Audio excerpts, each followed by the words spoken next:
país durante el gobierno de Donald Trump. También dio consejos a sus compatriotas en Estados Unidos para hacer frente a detenciones de agentes de inmigración.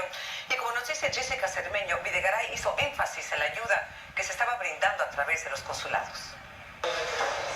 René Betancourt vivió la última década en Atlanta, Georgia, pero fue deportado en Tijuana la semana pasada. Regresó sin nada. Dejé a mi esposa y mis 4 niños y pagué una abogada, pero nomás me robó, me cobró $3,000 y no hizo nada, me deportaron de todas maneras. René llegó a la casa del migrante en Tijuana. Ahí compartió con Univisión cómo lo detuvieron y cómo casi inmediatamente lo deportaron. Iba al trabajo y me paró el policía. No tengo licencia, pues. Me pusieron licencia suspendida y cuando me llevaron, me pusieron el juez de inmigración y me deportaron. Para evitar que los casos como el suyo se multipliquen, el gobierno mexicano lanzó un plan para que los connacionales sepan qué hacer en caso de que los busque algún agente migratorio. El plan fue difundido justo el día en el que más de 20,000 mexicanos marcharon en contra de las políticas de Donald Trump. Ellos lo primero que tienen que hacer al ser detenidos es pedir contactar al consulado mexicano más cercano. Si no están en presencia de su abogado, no tienen ninguna obligación de contestar preguntas, por ejemplo. En entrevista con Televisa, el canciller presentó las recomendaciones que tienen que seguir los mexicanos en caso de que algún agente quiera detenerlos. Es muy importante que no les digan mentiras, que no entreguen documentos falsos porque esos son agravios que les pueden complicar enormemente su situación y además violan la ley. Recalcó que los connacionales, independientemente de cuál sea su situación migratoria, tienen derecho a pedirle a la gente que se retire de su casa si no existe una orden judicial para el arresto. No hemos visto todavía un crecimiento en el número de deportados en ninguno de los 11 puntos de entrada terrestre. México cuenta con 50 consulados en Estados Unidos. Si un agente entra sin orden judicial a alguno de los hogares, es necesario solicitarle su nombre y su número de placa y decirle que no existe consentimiento para que ingrese. Esto con el fin de evitar abusos. En la Ciudad de México, Jessica Cermeño, Univisión. El presidente Trump dijo hoy que Estados Unidos va a modificar sus relaciones comerciales con Canadá, que calificó de sobresalientes. Lo dijo en una conferencia de prensa junto al primer ministro canadiense Justin Trudeau en la Casa Blanca. Pero refiriéndose a México, Trump afirmó que en la frontera sur, durante muchos años, la transacción no ha sido justa para los Estados Unidos. Fotografías que circulan en las redes sociales han puesto en apuros a la Casa Blanca. Muestran al presidente Donald Trump discutiendo con sus asesores un asunto de seguridad nacional en frente de sus invitados a una cena con el ministro japonés tras conocerse el lanzamiento de un misil por parte de Corea del Norte. Esto ocurrió en un club dentro del complejo vacacional de Mar-a-Lago, propiedad de Trump en West Palm Beach, Florida. Las fotografías fueron tomadas y publicadas en Facebook por un comensal que se encontraba en el lugar. El vicepresidente Mike Pence y la asesora nacional Kellyanne Conway disculparon públicamente al asesor nacional de seguridad Michael Flynn por una conversación que sostuvo con el embajador ruso en la que habrían discutido las sanciones contra Rusia. Flynn ha sido criticado por haber hablado de temas de seguridad con un diplomático extranjero cuando aún Donald Trump no había tomado posesión de su cargo. Conway dijo que el presidente confía en Flynn. El Departamento del Tesoro de Estados Unidos sancionó al vicepresidente venezolano Tarek Aissami por sus vínculos con traficantes de drogas y con grupos extremistas musulmanes. Le retiraron la visa y le confiscaron propiedades que tiene en los Estados Unidos. Además, serán congelados fondos que Aissami tiene en bancos extranjeros. Como nos dice Janet Rodríguez, esto está ocurriendo. Adelante. Así es, Jorge, esto está ocurriendo en este momento. Acabamos de terminar una llamada con funcionarios de gobiernos que dicen que el vicepresidente venezolano con su asociado Samar José López Bello jugaron un papel significativo en una red de narcotráfico internacional. Según las autoridades de gobierno estadounidenses, ellos facilitaban envío de miles de kilos de drogas a México y a Estados Unidos principalmente y protegían a otros narcotraficantes en Venezuela.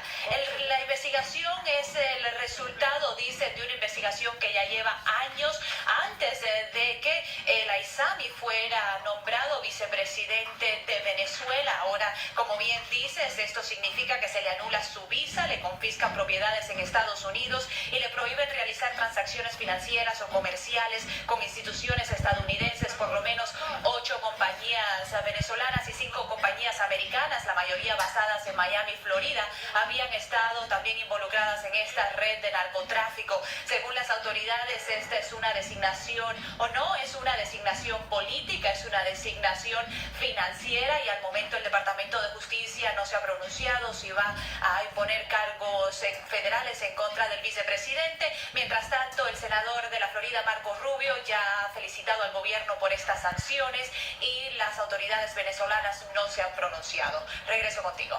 Janet, gracias. De la cárcel y la deportación lograron frenar las estafas migratorias de una hispana. Y la vuelta a casa no sería tan pronto como quisieran unos 200,000 evacuados por problemas con una presa en California que se desborda.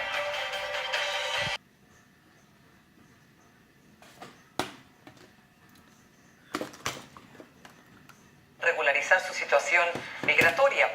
Así lo declaró hoy el fiscal del condado de Marion, en Indiana. Desde Indianápolis, Luis Navarro nos dice quién es la mujer que estafó a decenas de miles de dólares a indocumentados como ella. El endurecimiento de las políticas migratorias de la administración Trump y las redadas de ICE ha llevado a muchos indocumentados a buscar ayuda desesperada para arreglar su situación migratoria. Y los hispanos vuelven a ser el blanco de estafas. Docenas de personas en iglesias de Indianápolis creyeron en uno de los suyos. Esta hondureña, Judith Palma, y que era conocida como Roma Smith, les prometía tramitar documentos, cobrándoles miles de dólares, pero los documentos nunca llegaron.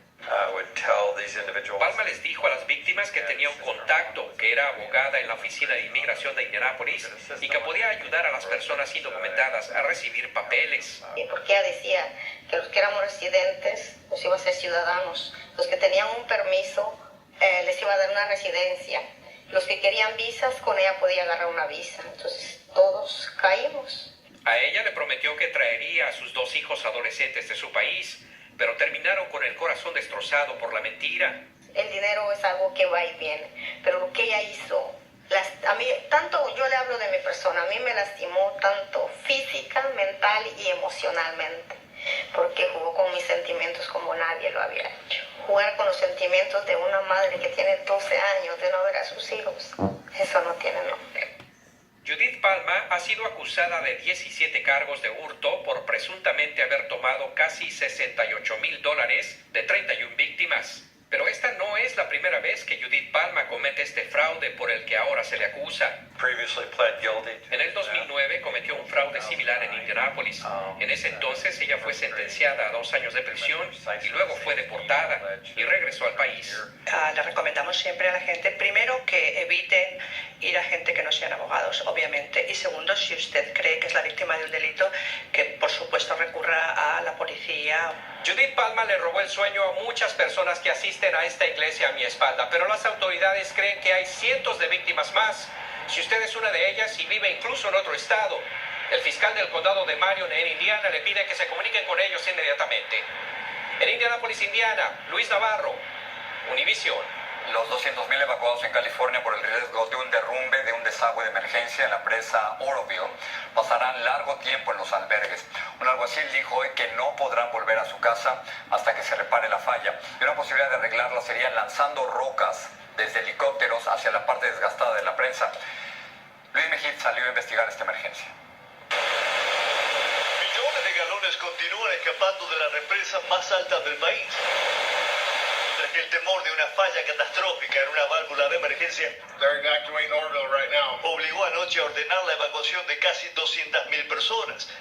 La represa del lago Oroville está a unas 75 millas de Sacramento. Un colapso de la válvula de emergencia inundaría varios condados. Sí me dio miedo en realidad. Teresa Huerta es una de muchas. Cientos de evacuados llegaron con sus familias a este refugio en Chico, California. Más nos preocupamos nosotros por los nietos que andan aquí, pues hay que sacarlos para acá. Mi papá que está en silla de ruedas, mi mamá ya están viejitos.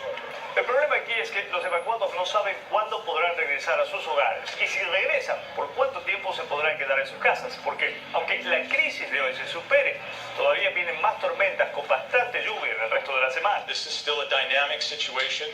It's still a situation we're trying to assess Las autoridades dicen que todavía están evaluando la situación y que los residentes recién podrán regresar a sus hogares cuando ya no haya peligro. Los ingenieros han abierto las represas para dejar salir más agua y reducir la presión, y eso parece estar dando resultados. Bueno, yo me siento tranquila y todo porque estoy aquí con mis hijos y mis hijas, pero sí estamos un poco preocupadas. Aún con nervios, muchos aquí esperan que lo peor ya haya pasado.